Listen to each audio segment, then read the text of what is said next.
Land Use and Natural Resource Committee meeting for SACOG. Welcome, everybody. I think, Lynette, you've got some announcements to make?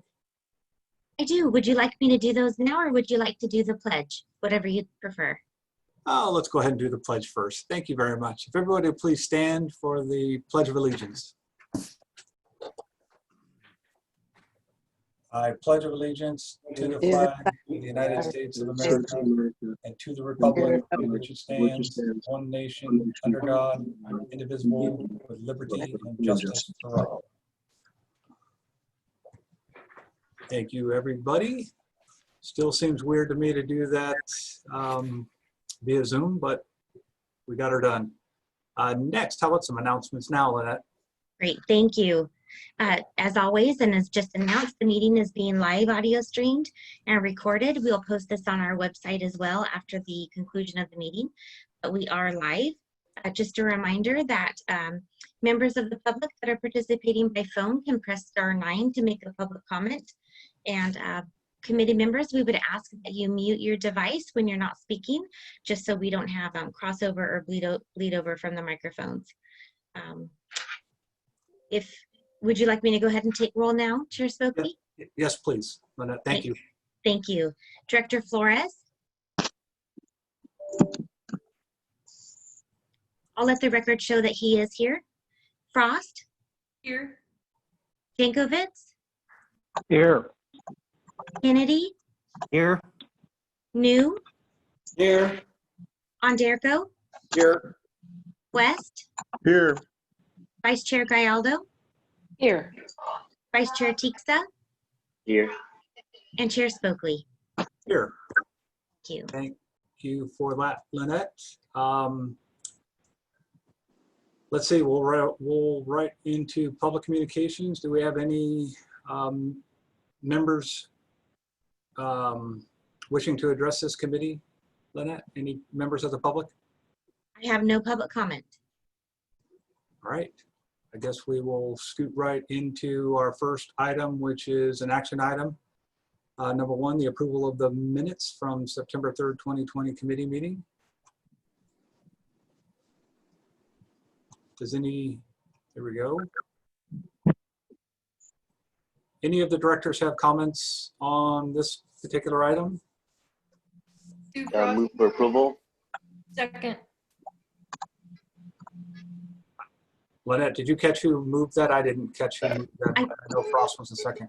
I believe that was Director Flores. Is that right? Yeah, it's Director Tixa. Oh, Tixa. Thank you. Sorry, I should have announced my name first.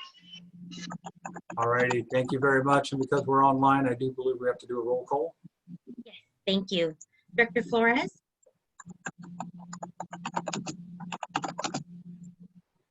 I'll come back to him. Frost? Aye. Jankovitz? Yes. Kennedy? Aye.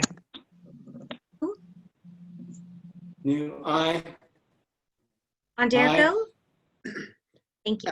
Abstain, I was absent. Absent. Thank you. West? Aye. Vice Chair Gallardo? Aye. Vice Chair Tixa? Yes. Chair Spokely? Yes. And Director Flores, could you indicate your vote for the minutes?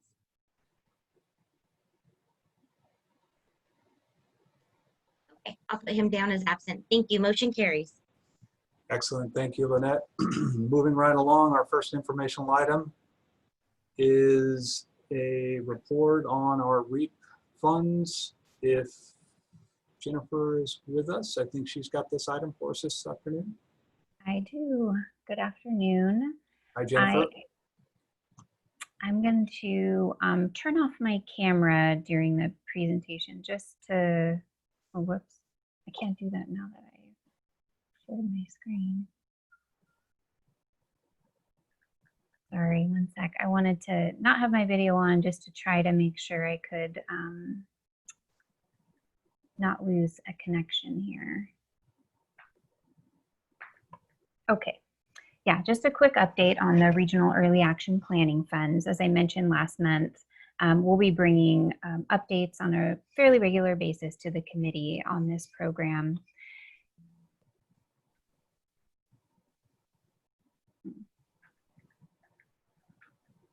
There we go. Sorry, just as a reminder for this program, we did set some guiding principles before we set the frameworks, which were that we're using these funds in a way that promotes accelerated housing development, particularly in infill areas, and also that we, to the extent possible, try to leverage with any future funding opportunities such as Green Means Go.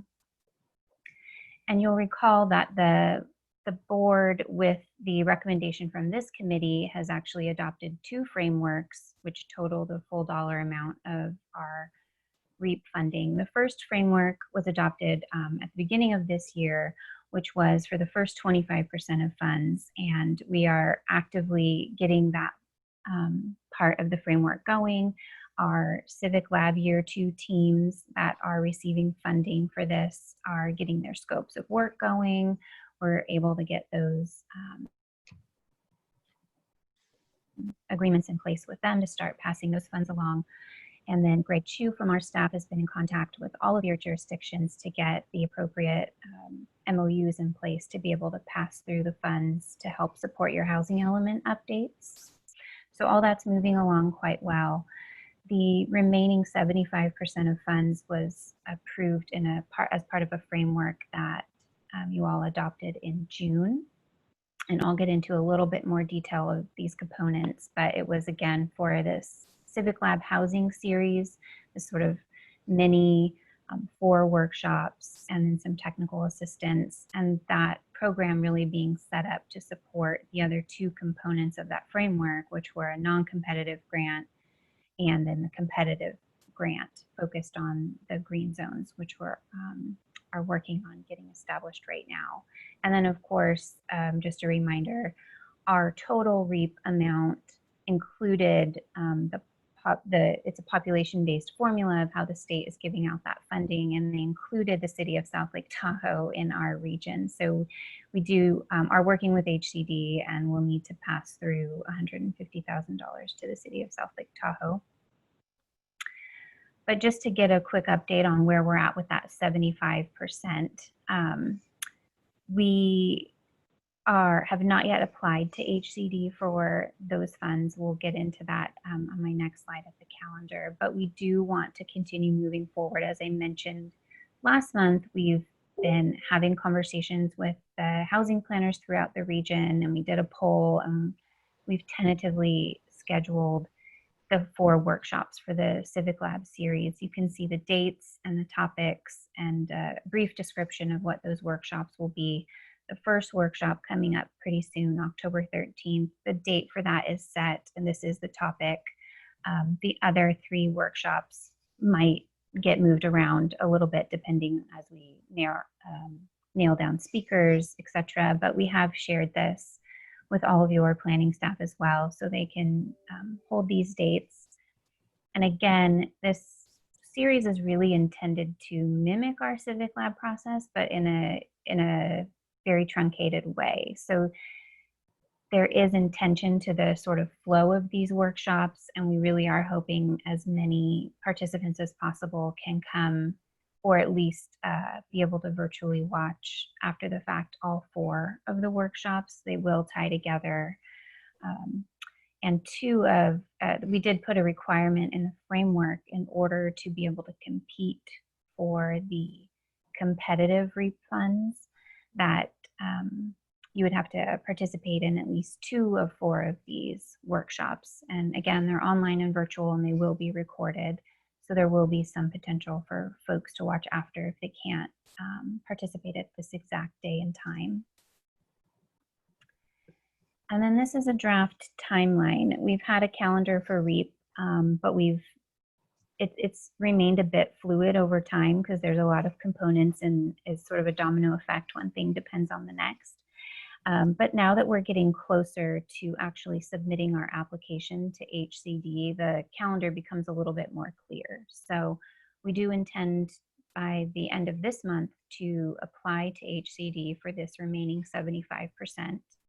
Statutorily, they get about a month to be able to review that application and get back to us. So we would anticipate an award letter sometime in late November or early December.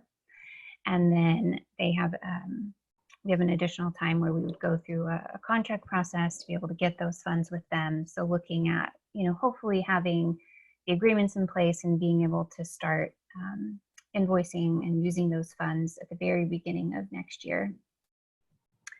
Then the Civic Lab workshop series, as I just mentioned, that's the one piece of the 75% that we are advancing a little bit ahead of the application to HCD. It's a fairly low risk to do so. There's staff time involved with these workshops, but not a lot of costs that we're trying to recoup. But we're also have had conversations with HCD and are pretty confident we'll be able to recoup those costs that we're putting into the workshops. And we really do want those to happen now because they are an important tee-up for the rest of the program. The technical assistance that we're planning with the Housing Civic Lab series to sort of accompany those workshops, that one is on a little bit of a longer track. Again, we want to make sure we've applied to HCD and have our application approved. So right now we are in the process of just getting the RFP out, being able to get some vendors going, and then we'll really ramp up on what technical assistance is, how we deploy it, how your staff can access it in the early part of next year. And then for the competitive grant component, that is, again, $1.7 million roughly for competitive housing planning activities that the framework that was adopted says that will be in green zones. And so we are in the process right now through our Green Means Go effort of working with your staff and collecting these sort of locally nominated green zones. We hope to have those in place by December, and then this program would be, those would be the areas eligible for this planning grant program. This competitive planning grant is being housed under our community design program that Greg Chu runs. And actually earlier today, Greg took a framework for the two traditional components of community design, a framework for that through the Transportation Committee. The REAP will be a sort of a third additional new component of community design that will run on a sort of separate and parallel track. So there was no action on the REAP portion of community design today. We will draft, we'll work with local agencies and we'll draft some guidelines for around this competitive grant process and hopefully bring those to you for your input in December as well. And then really look into launching the actual application for that program in the early part of next year. And then similarly with the non-competitive grants, again, each jurisdiction is allocated a certain dollar amount based on your RHNA proportion. And those dollars we expect to be available at the early part of next year as well. And the application for that is, that's a very loose term. We're just requesting a letter from each agency so that we understand how you intend to use the funds so that we can make sure it complies with state law and the framework that we have in place. And then that can be a much longer sort of rolling application. It doesn't have to have a hard start and stop, so jurisdictions can apply for those funds when they need it in the beginning in the early part of next year. So that's the REAP update. I'm happy to answer any questions. Great. I'll open it up to director questions for Jennifer. I have a question. Director Frost. Sue Frost. On the green zones, does each area identify all the green zones they have? Like one area, if you were a larger geographic area, you might potentially have more green zones, or are we identifying green zones by category as in, you know, super great green zones, or, you know, how is there a, I'm just wondering how that, like some of the jurisdictions are quite a bit smaller. Mm-hmm. I was just curious to know how that works. Yeah. So for the green zones nomination process itself, we've asked jurisdictions to look for the places where they want to increase infill development and have policies to support that, or plans in place to support that, and then they will nominate. And we didn't put any sort of size requirement or number requirement, like could zones, and some smaller jurisdictions might have one smaller green zone. So there's no requirements through the green zone process of what you can nominate and what the green zones will look like. When it comes to this competitive planning grant that we're funding with REAP, we have not yet decided or really even talked about what, if any, additional guardrails we would put in. Like, would we ask for a jurisdiction to only, do a competitive grant application for one of their green zones, or could they do it for all of them? That sort of thinking around the guidelines has not yet been done for the funding round. Okay, thanks. Any other directors have questions for Jennifer?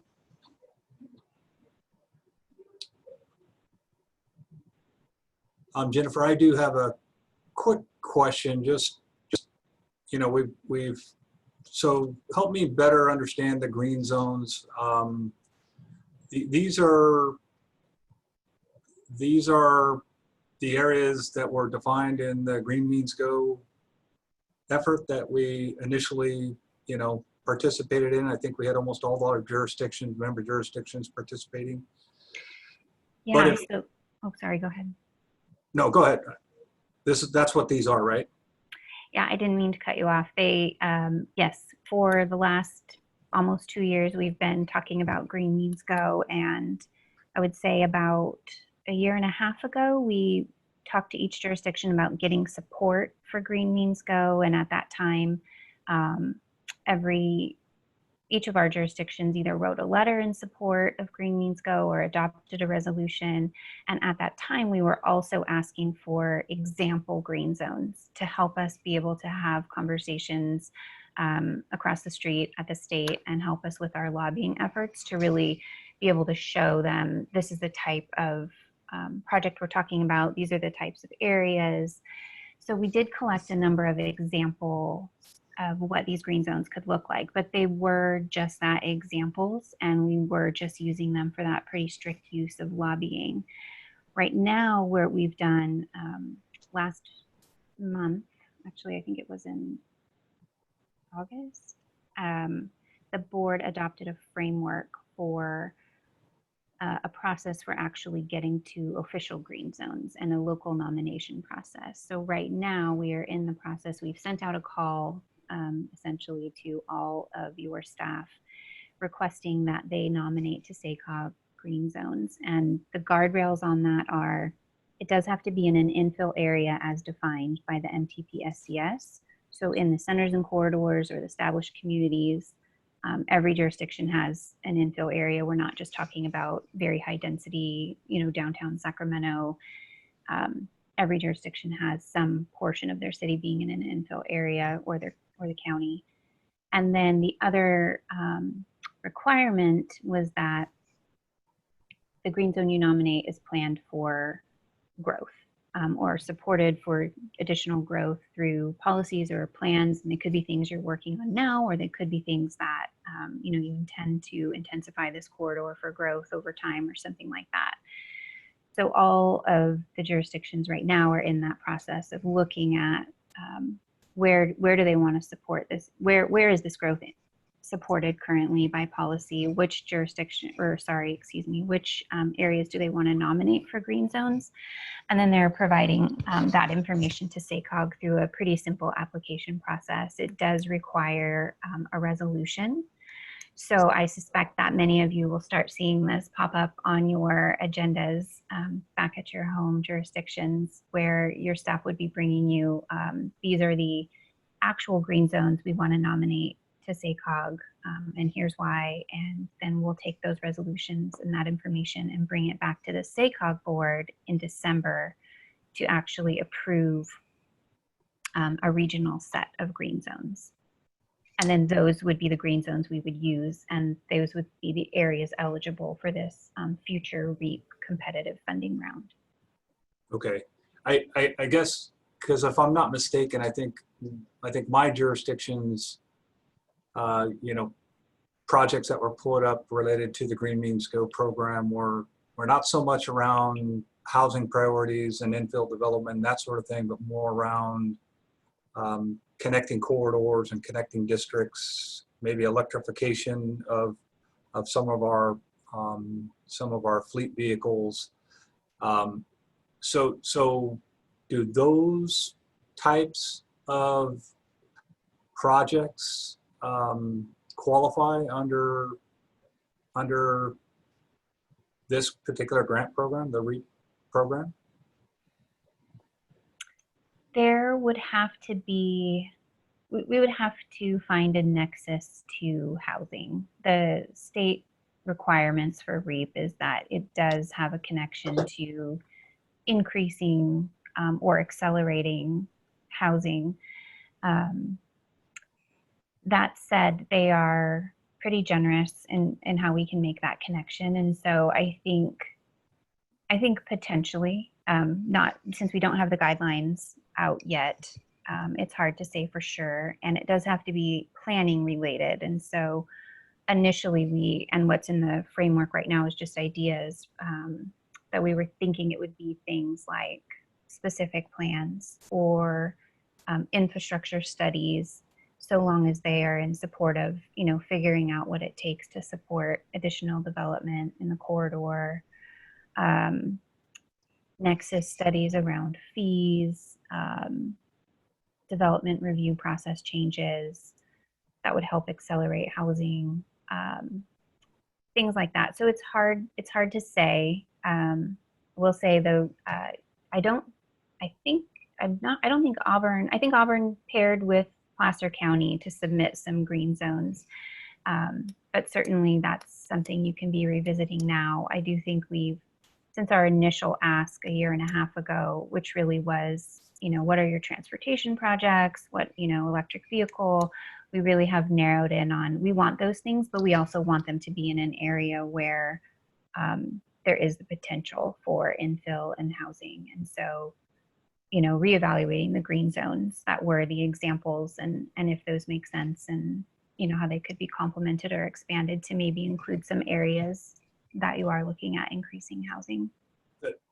Those examples you shared are very helpful for me to understand how I should be kind of nudging staff to make sure we're engaged and participating. I'm not unique in that we've got a very thin staff that's trying to handle all the normal things they handle, plus this stuff from SACOG and these opportunities. And I don't think I'm unique in that, you know, I'm concerned that we're maybe missing out on opportunities because we don't have the large staffs to field all of the different things that need to be fielded on a daily basis. The examples, as I mentioned, were great for me. Might general plan updates be eligible for either for the competitive grant dollars, if we could figure out a way to kind of focus on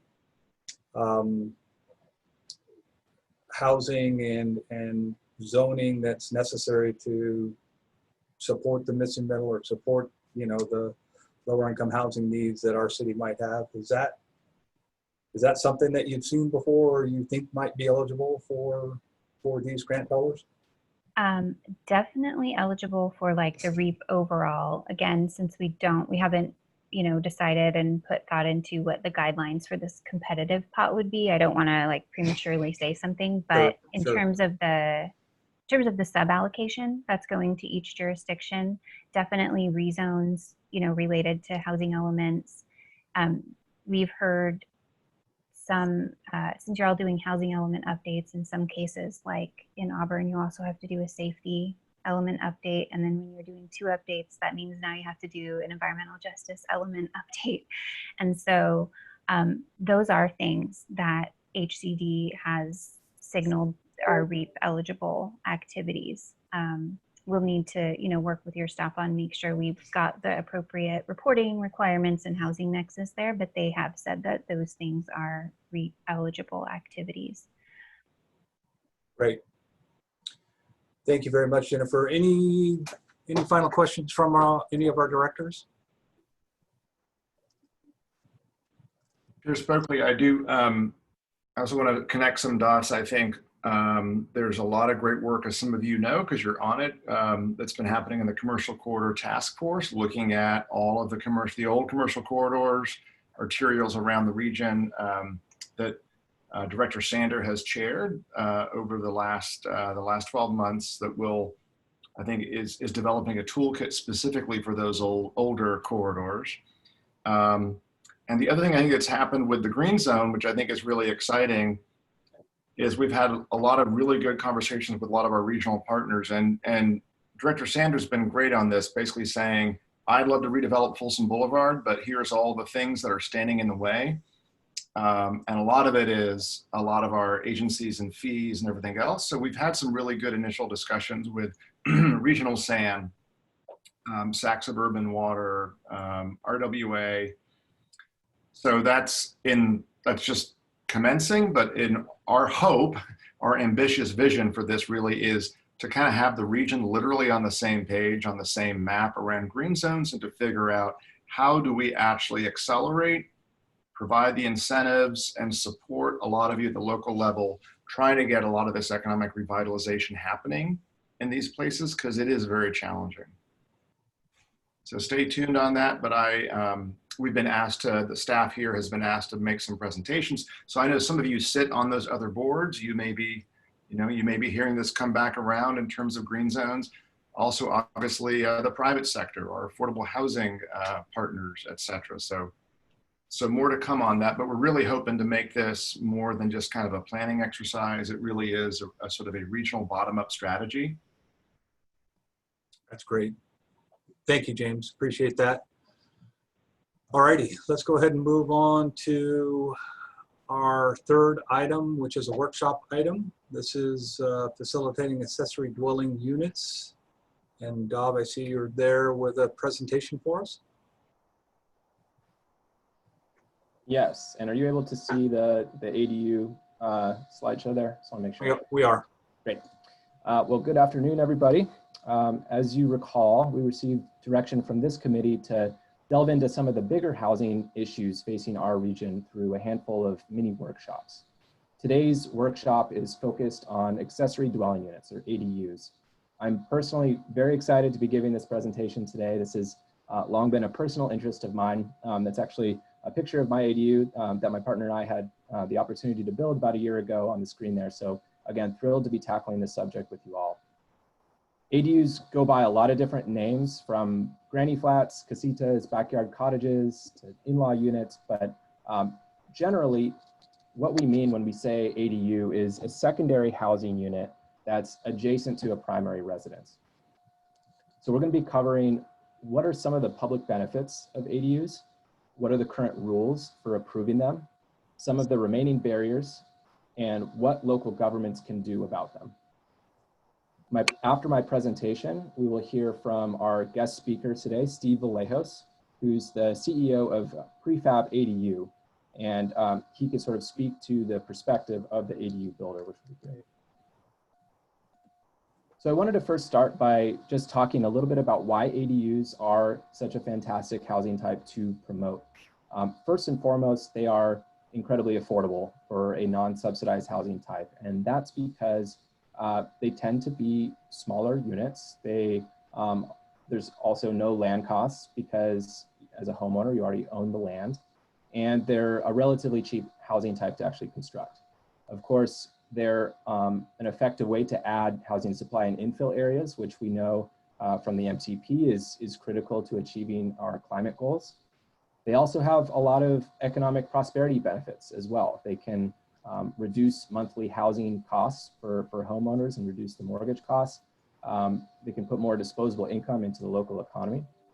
And then finally, there's a lot of equity reasons to like ADUs. There's this growing body of research that one of the more impactful things we can do to promote equity in our land use policies is to create more affordable housing options in our high opportunity areas where there's great access to jobs, good schools, low pollution burden, amenities, all of the sort of things that make a neighborhood, high demand and sort of the types of places that a child would really thrive growing up. And when you look at the high opportunity areas in the SACOG region, 97% of the residential parcels in these areas are existing single family homes. So ADUs offer this tremendous opportunity to provide additional rental housing opportunities in these high demand, high opportunity neighborhoods.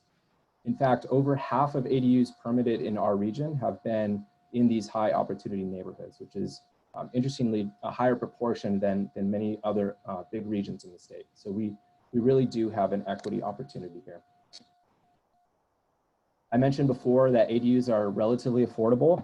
We actually have some numbers to sort of back that claim up.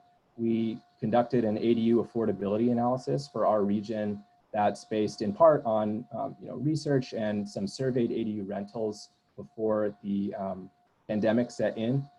And I mentioned this last month, but SACOG jurisdictions are actually relying on this analysis to assign projected ADUs to the different RHNA income categories in your housing elements. So your staff are tiering off of that work right now, and they're not going to have to conduct their own analysis as a result. So that was sort of a nice technical assistance service that we could provide. But just in terms of the numbers, as you can see, for most of the region, the majority of ADUs are affordable to very low and low income households with no public subsidy, which is sort of remarkable given how expensive it is to subsidize affordable housing. Worth noting here that other parts of the state are now using our analysis approach that we took here to conduct similar surveys. So we'll have some great data and numbers across the state on this as well soon. Okay, so let's get into what the current state law is for ADUs.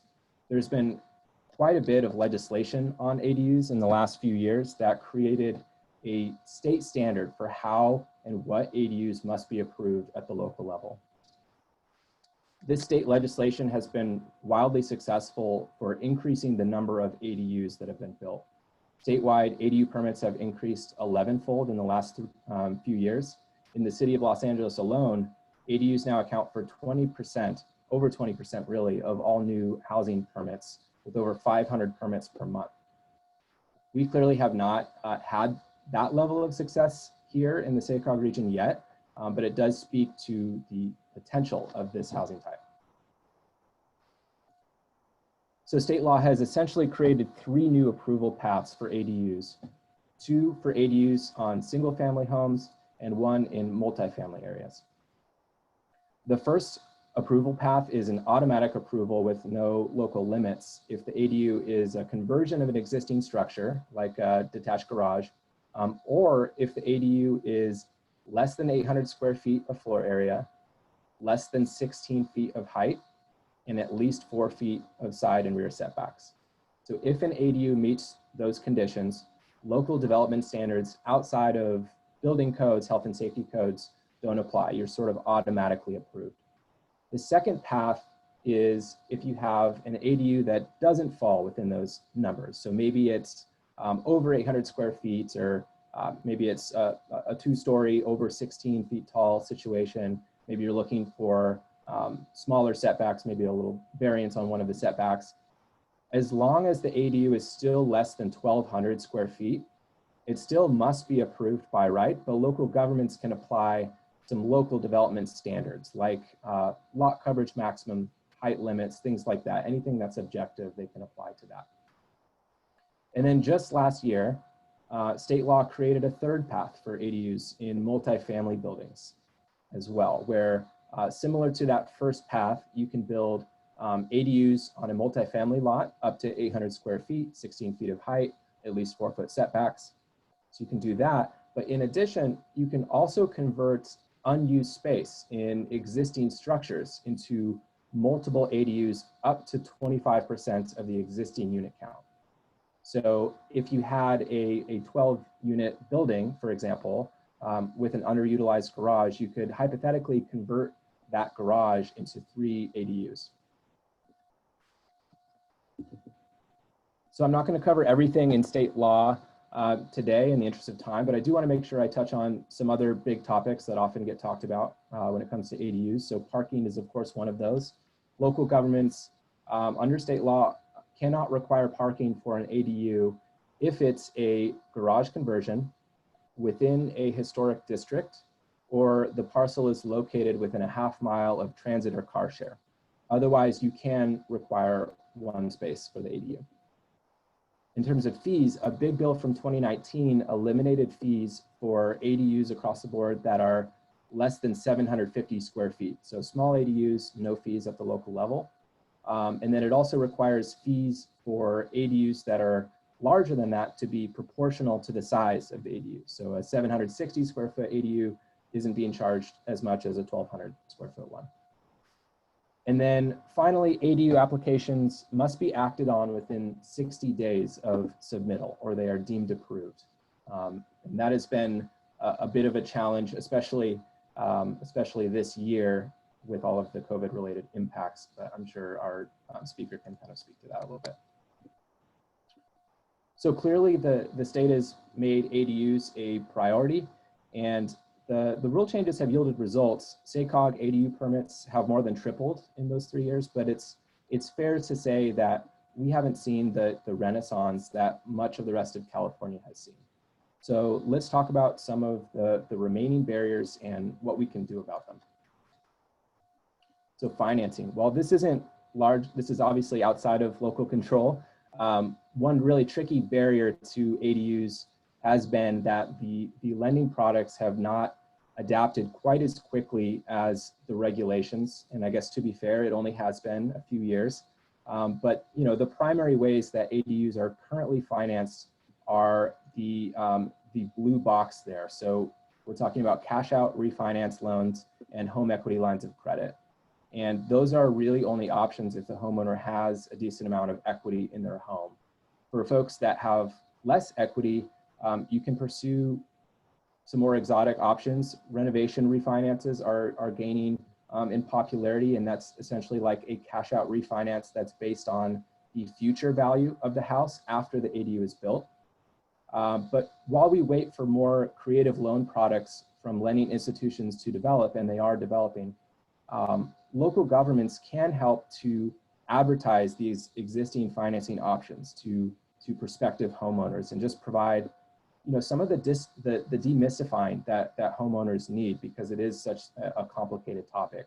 Some jurisdictions have even sought out partnerships with local lenders to speak about some of these loan products. In terms of some of the other barriers, the vast majority of regulatory issues have really been addressed through those state law changes that I just discussed, but local governments can still improve on their ordinances, most notably through removing all parking requirements for ADUs, as many jurisdictions in our region already have done.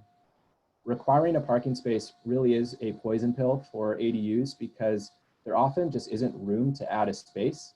And even if there is, it can add thousands to the cost, which can really throw off the financial feasibility of these loans that we're talking about. ADU residents are typically smaller household sizes. They've been shown through research to actually own less cars than the average household. So the parking impacts of dispersed ADUs is really not as significant as other things. We're not obviously talking about hundreds of units on a block. We're realistically talking about maybe 1 ADU per block. While state law mandates timely approval of ADU permit applications, there are always opportunities for process improvements, particularly as it relates to local building departments. Local governments can streamline prospective ADU applications by assigning single points of contact to all ADU permits.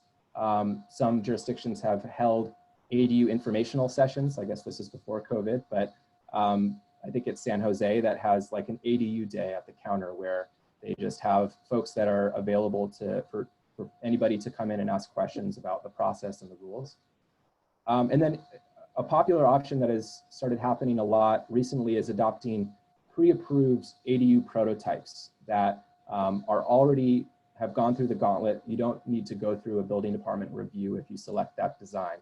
And that is an idea that many of the jurisdictions in our region are currently pursuing. So it'll be very interesting to see how that, the success of that option. And then finally, to really get the ball rolling, local governments can play a pivotal role in educating and advertising ADUs to the public, which is sort of an unusual position to be in, right? Most local governments review is sort of reactive. You sort of wait for developers who really are sort of savvy in knowing the rules and the process to come to you. But homeowners are just not your typical developers. They do not know what is possible or allowed a lot of the time. So many cities are looking to encourage this housing type through targeted outreach, through a revamped ADU website, public workshops, really any other educational materials that provide information to the thousands of homeowners who may be prospective ADU developers, but simply just need to know more and need to feel a little bit more comfortable with the process. So now it's my pleasure to hand it over to Steve Vallejos, who I mentioned at the top is the CEO of Prefab ADU, a company based out of Vallejo. Steve has been on the front line of ADU building in California for a long time now. So we are lucky to hear some of his perspective today as we look to try to jumpstart ADUs in our region. So I'll pass it to Steve now.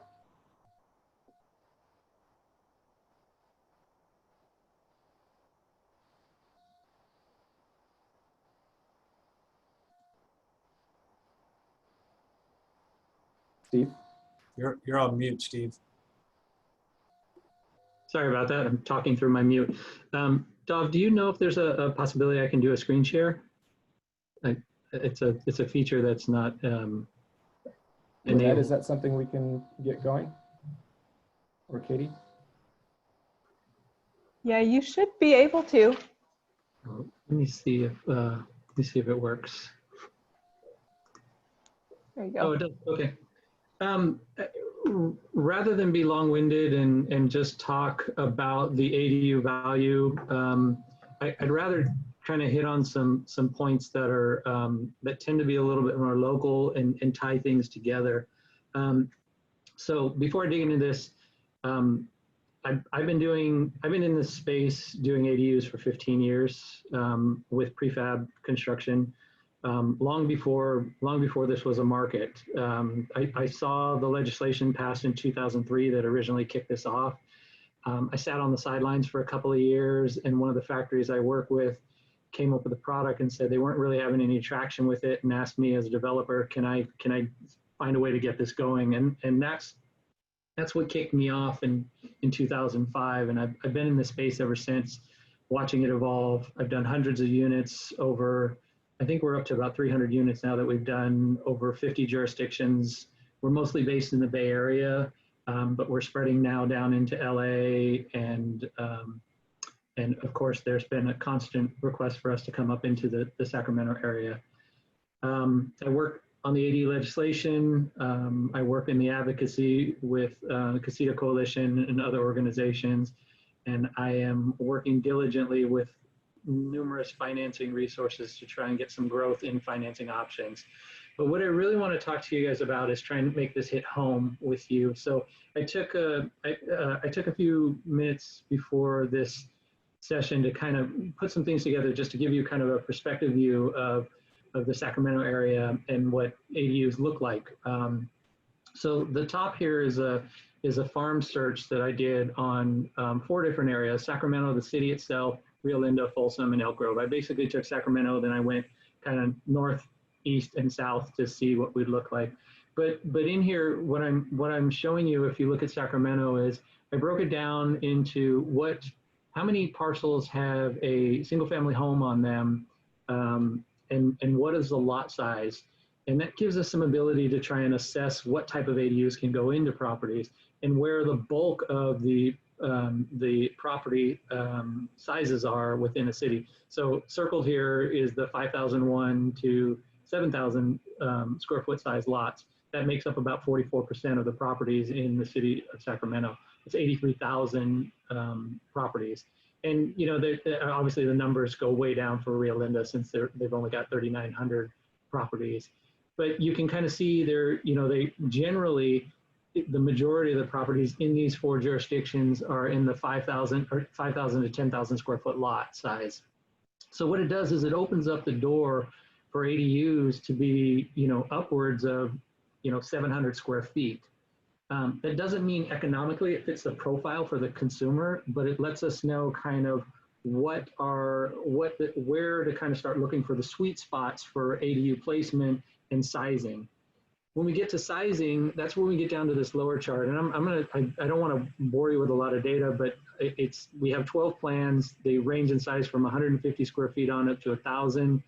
We have 2 parts to our system. There's a kit price, and then there's a full build price. We do them as kits with other contractors and DIY-able options, and then we do it as a full build price. In this case, I've given you the full build price in this 4th column here, but right now I didn't have enough time to adjust the figures for Sacramento, so these are my Bay Area numbers for construction.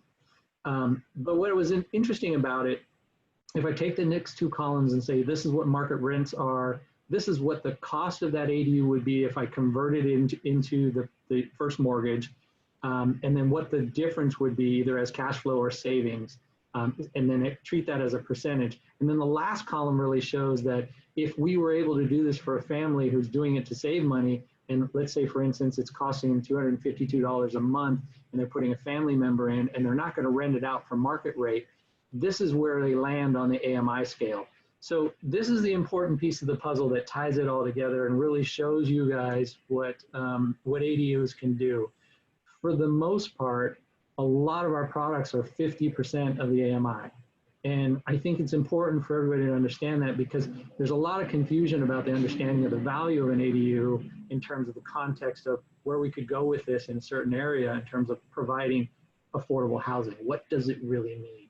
So what's interesting about this is when I did a quick market analysis on rents, this whole section here, these 2 products, they're not ready for market yet, so I didn't have the pricing, but from 150 square feet on up to the 390 square feet, there's not a lot of product available.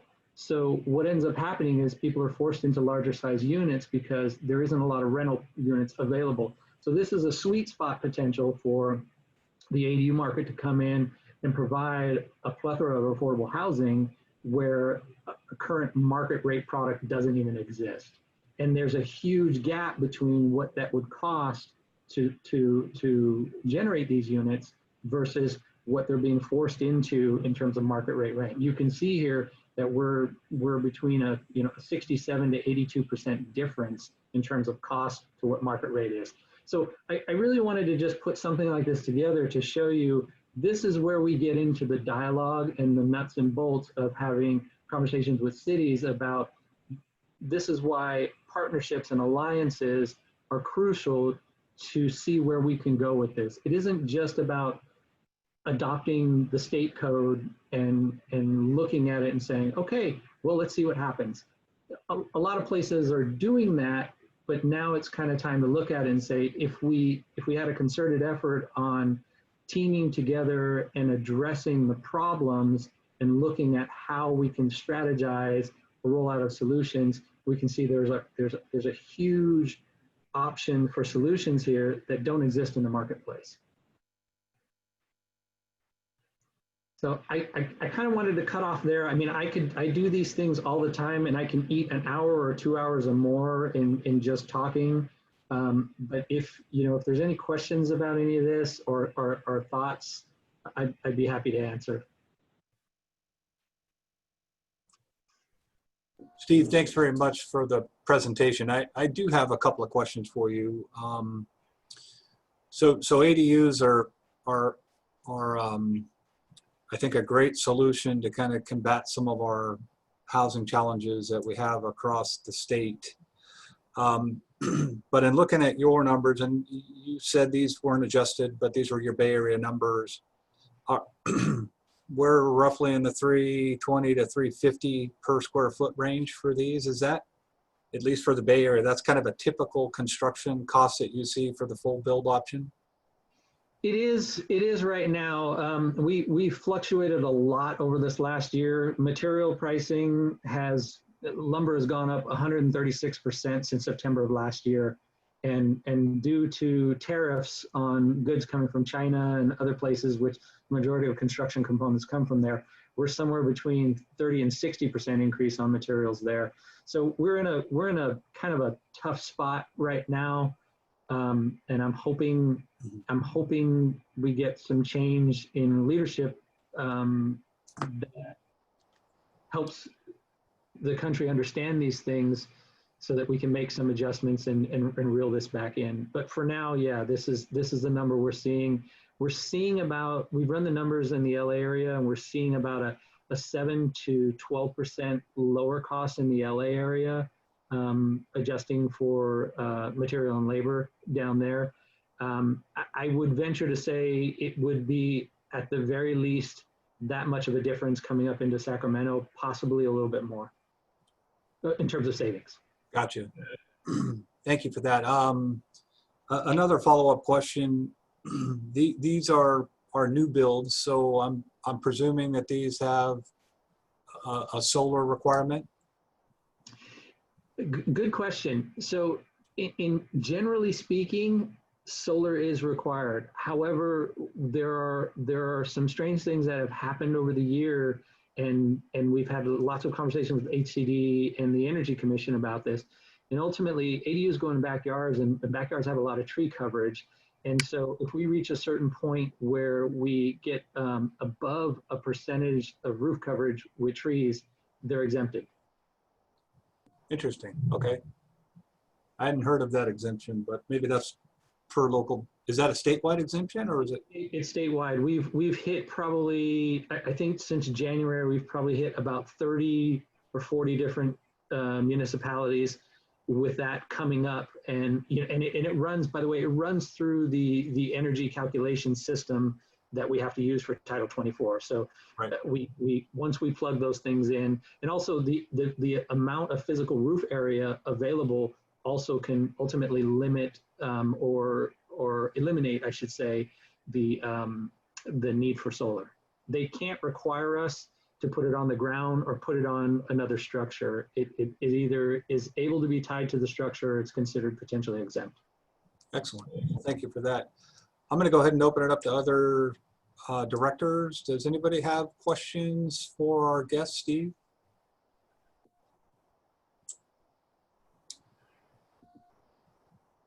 I am not hearing any. I have a couple of other questions, and maybe these are more appropriately directed to Dob, but Steve, your experience might be beneficial also. First, I guess in full disclosure, I'm actually permitting or in the process of permitting an ADU personally. So some of these questions are because I'm in the middle of the process. One of the challenges that I personally had in my local jurisdiction with the governor's requirements for ADUs were as they relate to the setbacks. Just Steve, for your information, my jurisdiction happens to sit at the top of a canyon edge up above the American River.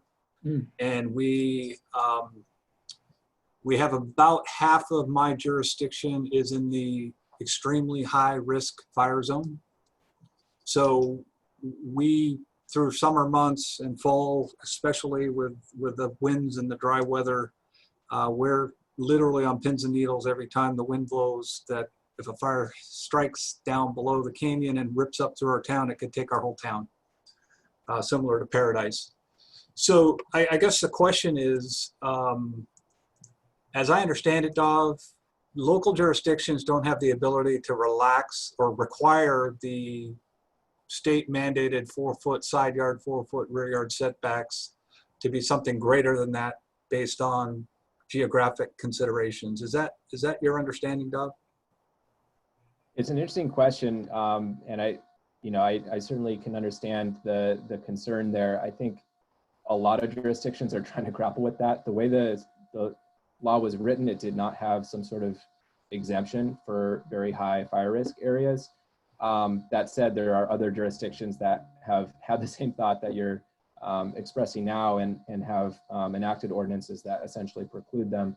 I can't speak to where they are with HCD or where like the legality is, but I think what I've heard anecdotally is that HCD is basically saying that's okay to do so long as you sort of provide substantial evidence to demonstrate that ADUs are not the sole residential use that are going to be excluded in that way or applied in that way, and it sort of applies across the board. But again, I can't sort of speak to where they are in that process. Yeah, it came up for us when we adopted the state guidelines for the ADU for an ADU ordinance, and again, I'm in favor of ADUs. I'm planning on building one very soon personally. So, but it does kind of cross me a little bit with respect to the fire and the fire danger and the risk we have in my particular jurisdiction. That gives me concern. I know that our permit issuance on ADUs is gradually increasing. So some of those slides that you had early in your presentation, Dov, I think we're going to see ADU permits continue to kind of increase. I love the idea of the prefab configurations, and that probably is somewhere in the context of, or could fall in the context of the pre-approved ADU plans. Steve, I'm sure you're all over that. If you could get your plans pre-approved in a jurisdiction that people could just call you up and say, hey, I need a model Jake or a model Pete, and they send it over. That's great. I guess any other questions from any of the other directors? I feel like I'm kind of monopolizing the Can I respond to your questions too? Give you a little bit more clarity on that, if you don't mind. I'm sorry, Steve. Were you talking to me? I missed that. I apologize. Yeah, I just wanted to know if you wanted me to chime in a little bit about your questions. I can give you a little more clarity on that question. Oh yes, please do. So look, I've been working with HCD for probably 10 years now on multiple jurisdictions who don't comply with state code, and it used to start off very combative, but now it's more collaborative in terms of like trying to just work on understanding. So with that question, when it comes to fire zones, ADUs would not be considered exempted unless, like Dov was saying, other structures are being exempted as well. And they would have to actually show burden of proof to HCD that, that there is no code that could make them compliant with health and safety code, meaning that you go too far outside of health and safety codes designations that there is a lack of safety. It's not really, fire safety zones are not really considered for that. Cliffs are. We've seen that happen a lot on the coastal region where land erosion is a regular thing, and you know, they've stopped building across the board. But for you, what it really means, and this is a short piece of advice on this, there's what's called a WUI standard, which is a wild urban land interface. And what becomes crucial on a lot of the projects that we do that are done in those areas, we eliminate any kind of attic or crawl space venting.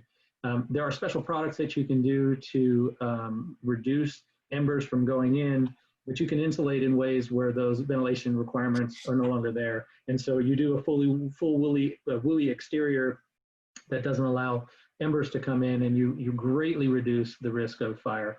Clearing and sprinklers are the other components that make up the general guidelines for making homes WUI safe. Yeah, so that's but basically, Dov was right. Every city and county has the ability to submit to HCD adjustments in the statewide ADU regulations, and give a description as to why adjustments need to be made.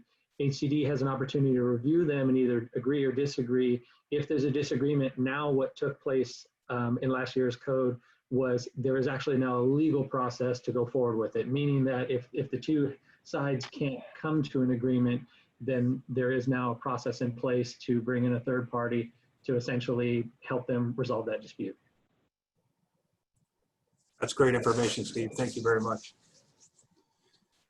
Chair Chair Spokey, this is Lynette. Just wanted to let you know we do have a member of the public with their hand raised. If you'd like to take that public comment whenever you'd like. Sure, let's go ahead and open it up to public comment and take that comment now. Thank you, Lynette. Sure, thank you.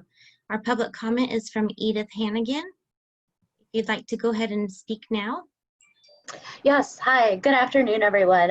My name is Edith Hannigan. I'm the Land Use Planning Program Manager at the State Board of Forestry and Fire Protection, which is, for those of you unfamiliar with it, it's sort of the regulatory arm of CAL FIRE. And one of the regulatory programs that we have is for fire safe development in the state responsibility area, and then starting next year in the very high fire hazard severity zone in cities as well. And I just wanted to let you know that I was here and I was listening, because the application of the fire safe development regulations to ADUs is something that we are struggling with, and something that we're struggling with balancing, you know, the need for fire safety in those WUI areas, and the need for people to be able to evacuate and firefighters to get into a community safely is something that we are working on. And I would love to make sure, Dov, it would be great to catch up with you and to get some more perspective on this issue, and to talk with you as well, Mr. Spokely, or any of the other members of SACOG and on this committee, to talk about what we're thinking of and what we're working on and what might work best for those WUI communities in terms of ADUs and fire safety. So that's all. I just wanted to let you know that I was here and we're working on this as well, and I would love to have I would love to have your input. Thank you. Thank you. Thank you, Edith. Lynette, do we have any other members of the public that would like to speak on this item? No, I'm not seeing any other public comment. Perfect. We'll go ahead and close the public comment period. I would like to thank that guest speaker for speaking up. It's something, again, in our jurisdiction that we spent quite a bit of time talking about as we were implementing the requirements from the governor's office. And we are very familiar with the WUI interface and those requirements, and my ADU is required to follow all of those guidelines, and venting is a big thing, Steve, so thank you for bringing that up. It was interesting for me, we're in a very high severity zone, and we were required to put solar in the ADU, but we weren't required to put sprinklers in the ADU. So I don't know, it's interesting how the various state requirements kind of trickle down through the local jurisdictions. That's a touchy subject. I've seen both sides of the argument, and I understand both sides of the argument. Ultimately, I think there's no one size fits all in a response to that. The need to make housing affordable exists. The needs to make housing safe exists. And each scenario represents uniqueness that causes a need for variables, and they are being applied across the state. Even though the rule says if the existing home doesn't have sprinklers, the ADU is not required to have them. But at the state level, they've made decisions that said that's not entirely true. And between the code level, the building code legislation, and the state fire marshal, what they've done is they've implemented different rules to help decide whether those rules are really applicable. There's things like 150 feet from the public right of way to the rear furthest corner of the unit. If we're more than 150 feet there, then it becomes a situation where it's unsafe because they're unable to bring fire hoses and things to fight the fire. It becomes a situation where sprinklers should actually be required. Testing the fire hydrants in terms of their pressure and flow to make sure that they're adequate to support the firefighting team's ability to fight the fire is a necessary thing. So there's things that we continue to see, surface and cause the need for further discussion and maybe additional legislative changes. And I think that will continue. We have to take into context that we are a 9 million home state. And right now, as I mentioned to a group in a statewide webinar yesterday, we are at best about maybe 30,000 ADUs in. So we represent right now as a market less than 0.3% saturation. So we're still at the early adopter phase, and we have a lot to learn as we go into the 1%, 5%, 10% population with ADUs. And I think a lot of these things will evolve and lots of things will be discovered along the way. Yeah, I think we can't lose sight that the idea is that we're creating affordable housing options for our jurisdictions, and can't lose sight of health and life safety requirements as it relates to fire. Parking for some areas is a battle every time it's brought up. So it is interesting to kind of weave through the various relaxation of requirements and like the solar, the requirement still kind of remains for most areas. There might be some exemptions like you mentioned, Steve, but at the end of the day, we're trying to figure out ways to streamline processes, make these units affordable, and provide that housing option that's desperately needed in most of our jurisdictions. So one last check on the director. Oh, Director Frost, I see your hand up. Thank you, Chair Spokely. Steve, I wanted to ask you a question. You mentioned about the tariffs earlier, and I wanted to ask exactly what products are impacted by the tariffs that you were speaking to. It was a surprise to me. We have so many American companies that when you think you're buying American-made products, we fail to realize that they may be American companies, but a lot of the manufacturing happens outside the country. And even though the core product itself may be assembled here, there are components that are built out of the country. But generally speaking, a lot of the plumbing supplies, flooring, cabinetry. There are a lot of what is mostly considered like consumables that people don't take into consideration. Nails, screws, caulk, tape.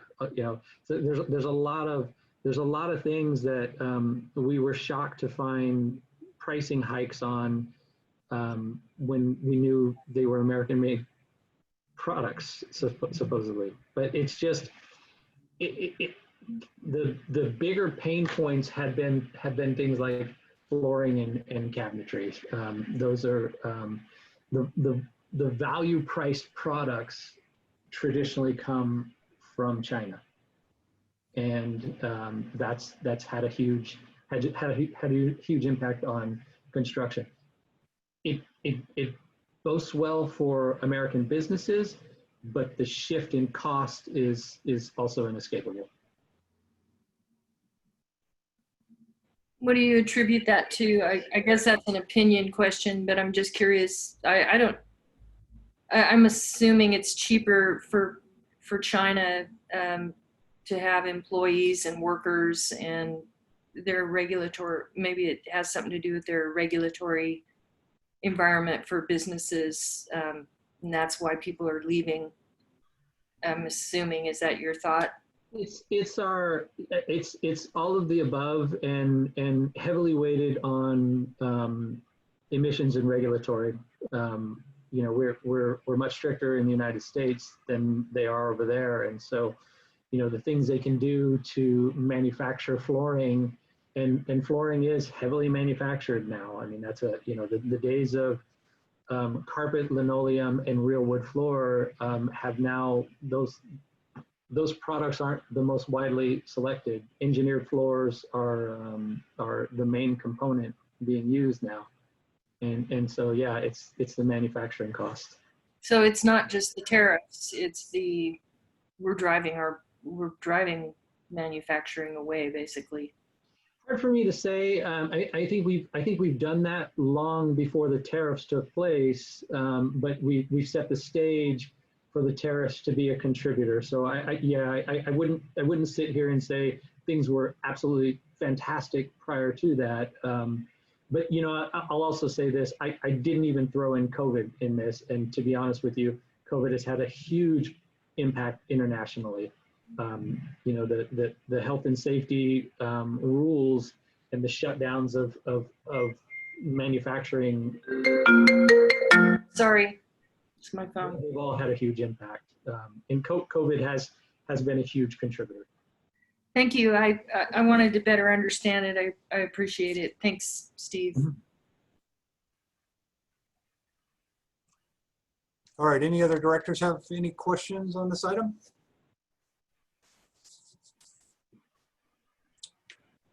All right, hearing none. Steve, thank you again very much for taking the time to join us today. We really do appreciate it. Bob, thank you very much for your workshop. Thank you for having me.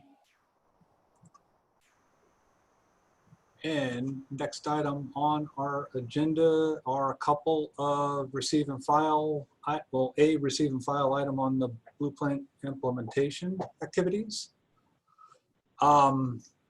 Any other comments from directors before we adjourn this afternoon?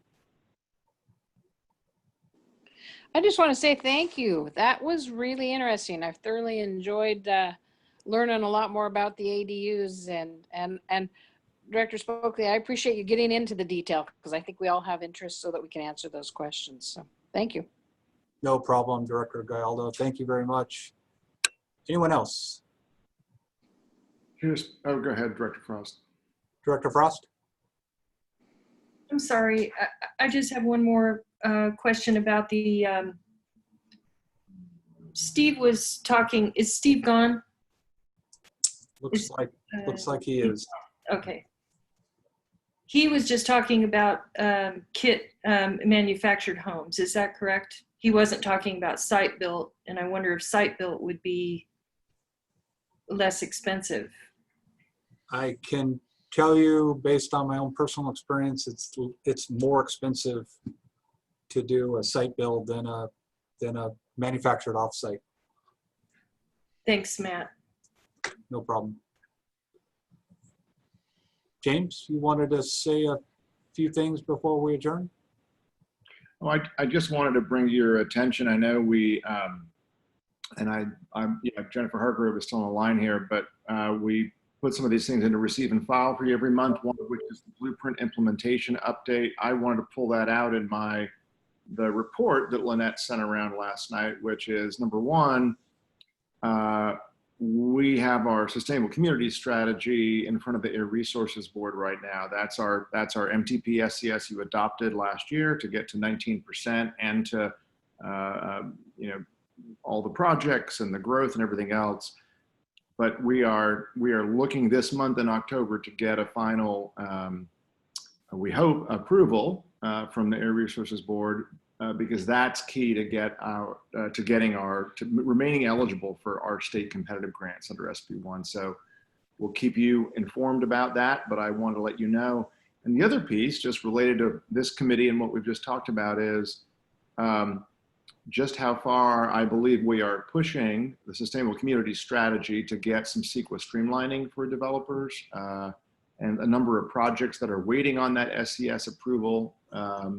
Including one who took it upon themselves to call the Air Resources Board saying, hey, I need this thing approved because I'm looking for the streamlining benefits under SB 375. So I think that's a good news story. And I think your staff here at SACOG really pushes the envelope on this. That's a bill that I do think might get revisited next year in the 2021 legislative session. But that's a piece of it which is a really important piece that I think we leverage. So I wanted to make sure I brought your attention to that. Thank you very much, James. We bring before our various subcommittees and board different developers, and I think the very consistent thing we hear from them is the CEQA process is killing us. And if there are a way to streamline that, it certainly will help drive down costs, make things more, get to market quicker. So that's really great to hear that we've got some developers out there that are actually pushing with us to try to get this approved. So that's great. All righty. Hearing no more questions, I'm going to go ahead and adjourn our meeting. Thank you, everybody, for joining us, and have a wonderful afternoon. Thank you. Good to see you all.